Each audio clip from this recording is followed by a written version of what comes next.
Hello po mga ka-YouTubers, magandang araw. Ngayon po bubuksan ko itong aking natanggap na red packet galing sa aking amo at sa kanyang pamilya. Meron po ako ditong isa, dalawa, tatlo, apat, lima, anim. Meron po ako ditong 6 na sobre na red packet. Ayan. Ito po galing sa nanay ng amo kong babae. Ito po galing doon sa kanyang hipag. Ito galing doon sa kanyang lalaking kapatid. Ito naman galing kay amo ko, babae. Ito doon sa kanyang amo lalaking uncle. Ito kay among lalaki. Yan lang po ang meron ako. Kailangan ko na po ng pera kaya kailangan kong buksan. Hindi ko alam kung ilan ang laman ito. Ang gaganda, diba? Ayoko sana siyang buksan kaya lang wala akong pera. Hindi ko alam kung ilan ang laman ito. Tingnan natin. Unahin kong buksan tong maliit.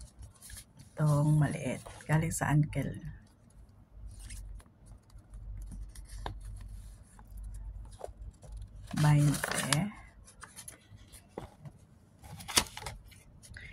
Unahin natin itong maganda. Dalawang panda. Cute na. Walang laman. Ayan. Ayan. Meron siyang $100. Ito pang isa. Tingnan natin. Kung magkano ang laman. $100 yan. $100 sila.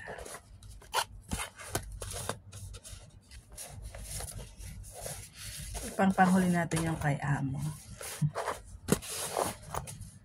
Tinatang magkano ang laman ito.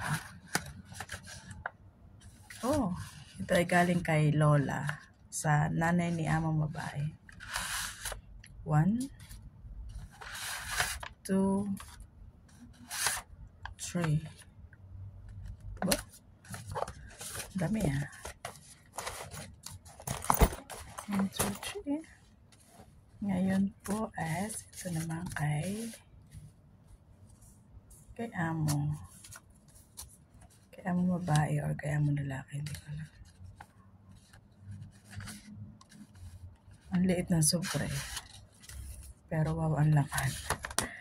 500. Tapos ito pa isa.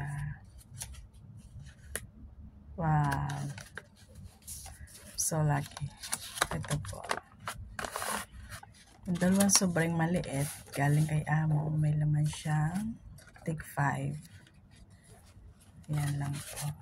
Ayan. Wala na silang laman. So ito na yung aking ito natanggap po sa aking Chinese New Year. Meron akong magkano siya? 5, 10, 11, 12, 13, 14, 15, 20. Meron akong 1,520. Sayang, hindi ko sana ito gagastusin.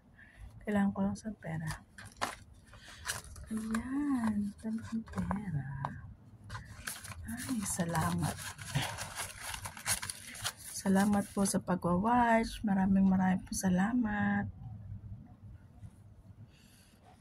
Sana all laging tayo dito Chinese New Year para lagi ako may red packet.